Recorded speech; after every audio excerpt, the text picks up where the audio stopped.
We are looking at a few examples of paper 3 modeling questions. Modeling means using mathematical functions, or later when you study calculus, differential equations to explain a real life process. Okay, that's the meaning of modeling. So let's look at the first question. The population of a particular species in a country is given by 120 upon 1 plus 3.167 e raised to minus 0.05 t. Do you recognize this function? If not, it is called the logistic function. Now, how do I explain this? First of all, let me tell you what the logistic function looks like. So, I have, look at the denominator. I have 1 plus a decreasing exponent, right? E raised to minus 0.05 t is there. So, let me graph that individually and then you will be able to see how the logistic function looks like and why should that be used as a model for population. 3.167, I'm just going to graph first the reducing exponent. So this is how it looks like, and it doesn't make sense for it to be less than time 0, right? We'll always measure for some population from, I'll start measuring from 2005 or 2010 or something, so that will be time 0. So my time less than 0, which means x less than 0 in this graph, is meaningless actually. Okay, so let us pay attention only from here, from 0 and above, and I have 1 plus this. So 1 plus this. So everything is getting translated vertically, and this is, I'm having 1 divided by this whole thing. So this is actually in the denominator. Then what is happening? Well, I had a function. Okay, let me show you in parts, then only it will be visible for you. So I had this. So it was starting at some 4.167 and going on decreasing. So, but decreasing till where? Will it ever reach 0? No. Where will it, what will be its horizontal asymptote? Well, its horizontal asymptote will be y equal to 1. Let me graph you and show you. Because when x is very, very large, e raised to, that is infinity, e raised to minus infinity is almost 0. So this 3.167 e raised to minus 0.05x will almost become 0 and I'll be left with 1. So 1 is my asymptote. So where this is, this 1 plus 3.167, that whole function is a reducing function which gets, the least value it can take is 1. 1 divided by that. So something reducing, if I take it in reciprocal, of decreasing function in reciprocal will become an increasing function. But where will its asymptote be again? 1. Because the least value this can take is 1. So 1 divided by 1 is 1. So I am going to now take the reciprocal. 1 divided by this whole thing.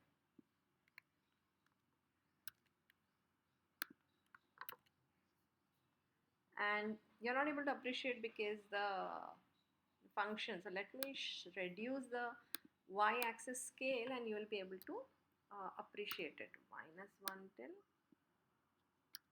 1. Now you will be able to appreciate how it increases, but increases how? Gradually it is limiting. So the population is increasing but not exponentially. After a point it is reaching a limit. That's what logistic function shows. And they are saying this is 120. So that means now I'll increase the scale to 150 and you will see. Do you see how it's increasing? So it's starting from some 28.798. That's your, like your, when x is 0, and then it is reaching to the limiting value which is 120. What about the negative side? Well, it doesn't make sense really for us because time less than 0 is not meaningful. So let's go back to our thing.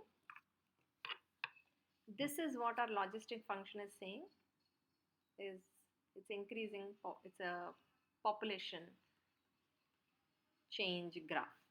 Okay, so now you feel justified that logistic function is being used because it is increasing but not endlessly. Now the question says, part 1 says, find and interpret. Okay, find and interpret what is P of 0. What does P of 0 mean?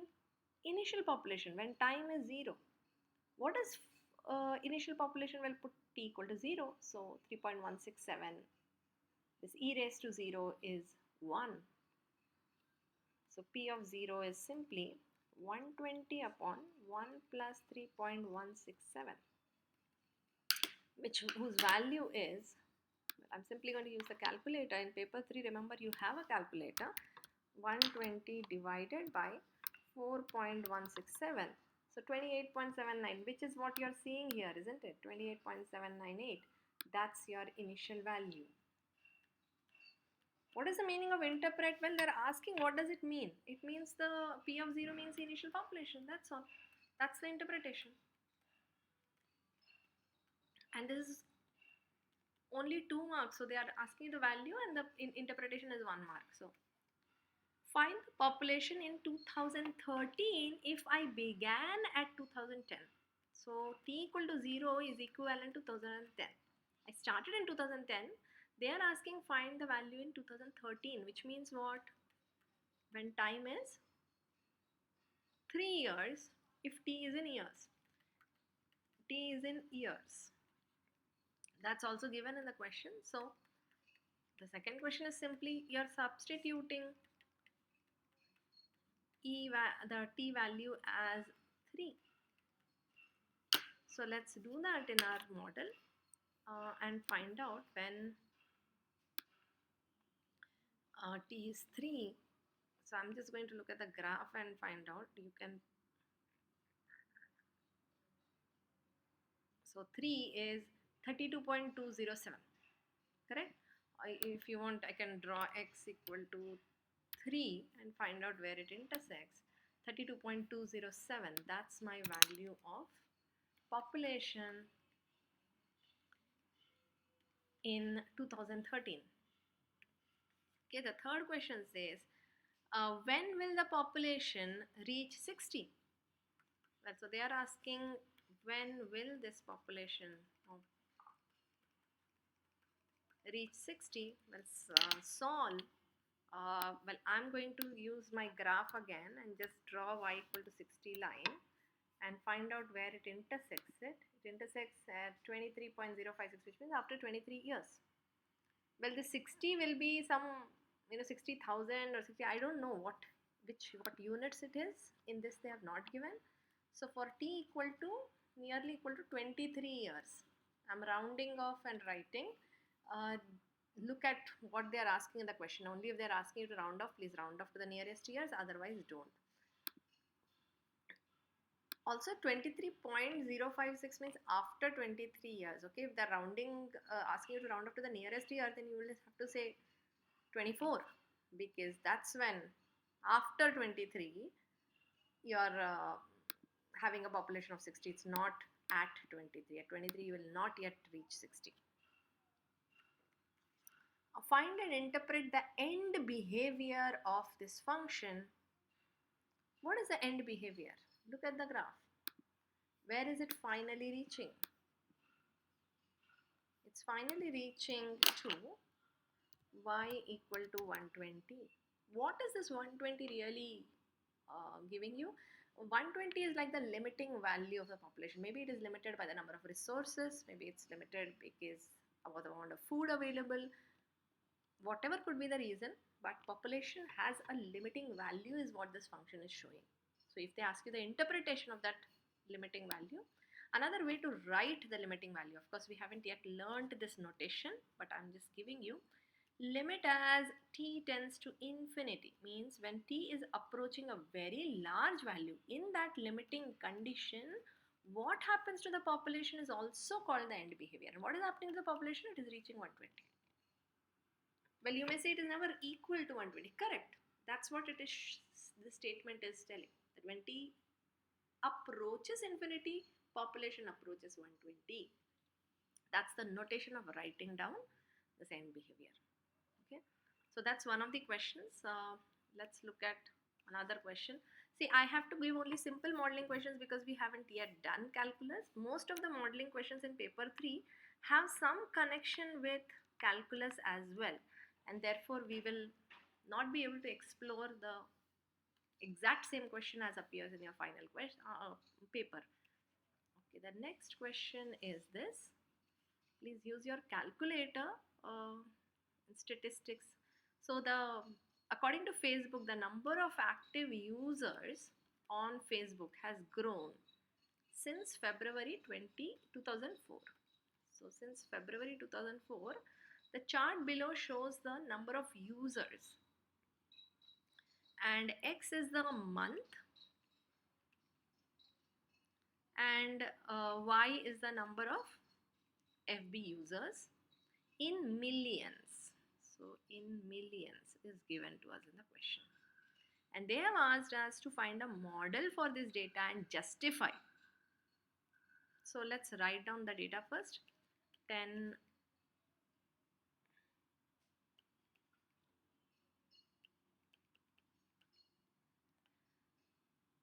So for example, the first entry means what? 10 means what? If I'm starting from February 2004, what will 10 mean?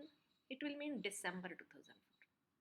So in December 2004, I had 1 million users.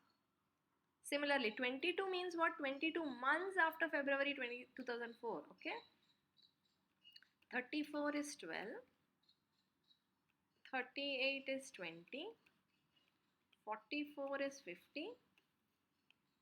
54 is 100. So I'm just giving you the data. Please use. So in your calculator, go to statistics, and in list 1, enter the X values, and in list 2, enter the Y values. Do that alongside. 59 is 150. 60 is 175. 62 is 200. 65 is 250. 67 is 300. 70 is 350.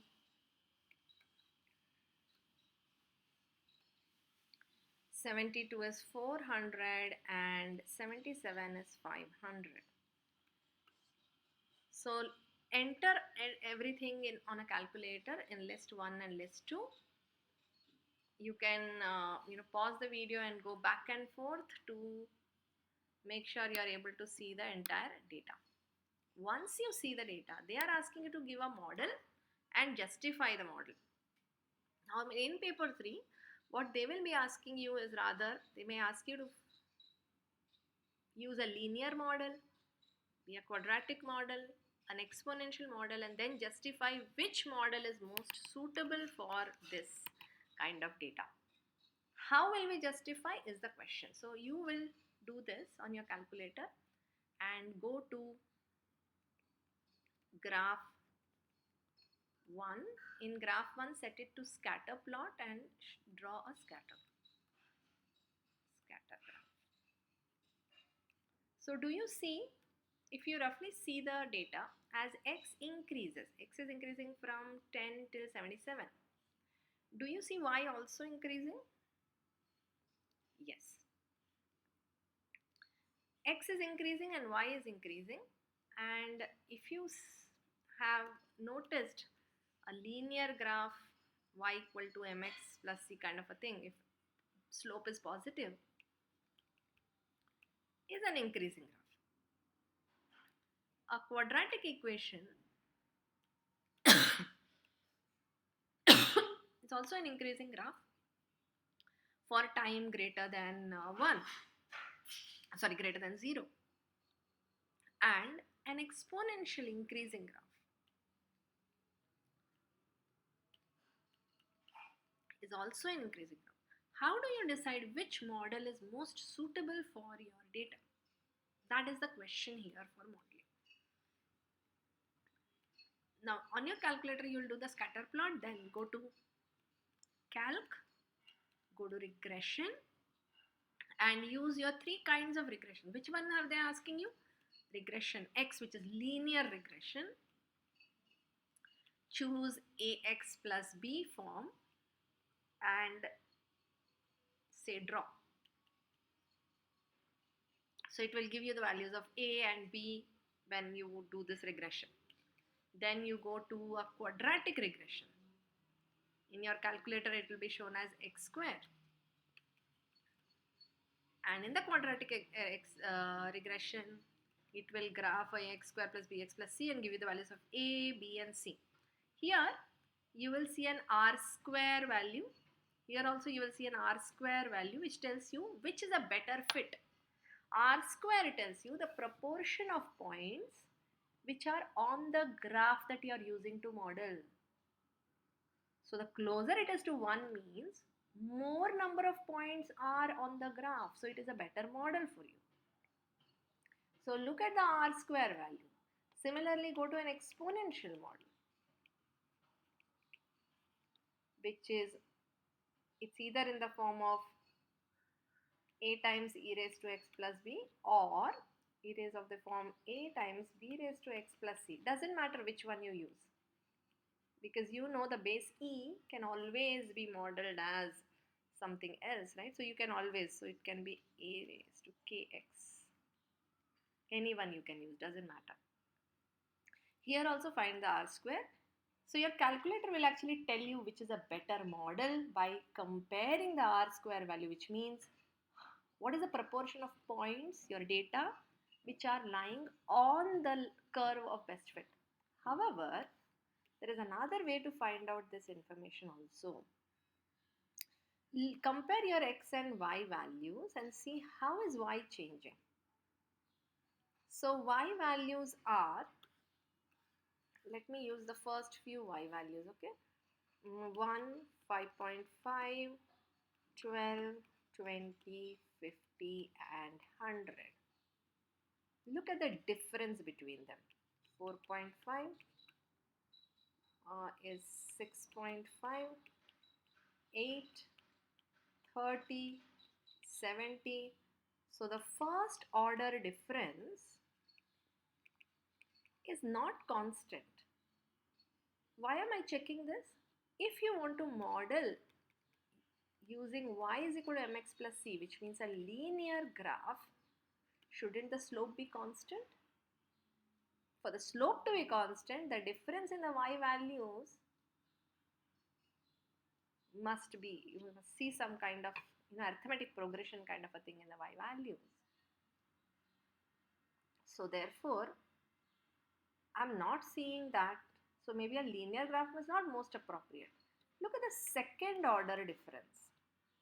Of course, for this you should also look at how the x value is changing. So x is 10, 22, 34, 38, 44 and 54. So the slope, the difference is 12. So the slope is 6.5 divided by 12, 8 divided by 14, sorry 4,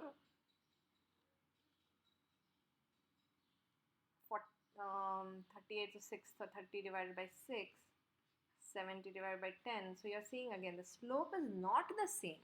y2 minus y1 upon x2 minus x1 is not the same. So therefore linear model may not be the most appropriate. What about the second order difference? Why am I looking at the second order difference? Because second order difference tells me whether quadratic will be appropriate or not. So first order difference was 4.5, 6.5, 8, 30 and so on. Let me erase these so that you are seeing the first order difference only. The second order difference is 2, 1.5, 22, 40 and so on. The second order difference is also not the same, so may not be quadratic. What about the ratio? 6.5 divided by 4.5, 8 divided by 6.5, 30 divided by 8. Oh, sorry. I am dividing the ratio of the y values I should take. So 5.5 divided by 1, 12 divided by 5.5. I'm looking at the ratio of the y values. Okay, 20 divided by 12, 50 divided by 20. And let me check what these ratios are coming to. 5 point, so first ratio is 5.5 divided by 1, which is 5.5. 12 divided by 5.5 is 2.18. And then 20 divided by 12, I'm looking at the ratio in the y values. Okay. Then 50 divided by 20. And then 100 divided by 3 and so on. So though again the ratios are not same, now I have to make relative choice. Are the ratios closer to each other, or are the first order difference or the second order difference? Which is more closer to being a constant will tell you which model will be most appropriate. So you can make a decision using your calculator by modeling and checking the R square values, or you should check in this way and explain. If first order difference is constant, a linear model is better. Though all the three will show increasing, the one which is best will be the one which is making sense using the data also. If second order difference is constant, then quadratic model is better. If ratio is almost constant, see, it will never be exactly constant, almost constant, then exponential model will be better. Or, well, you may say there are more increasing functions also. What about a log function or a logistic function? Yes, correct. So on your calculator you can try everything. In fact, you can also try higher order polynomials and find out if those are correct. But they will not, in a time bound exam, you cannot endlessly check everything. So they'll give you one or two or three models and say that check and justify which is most appropriate. So that can be a modeling question for you to try.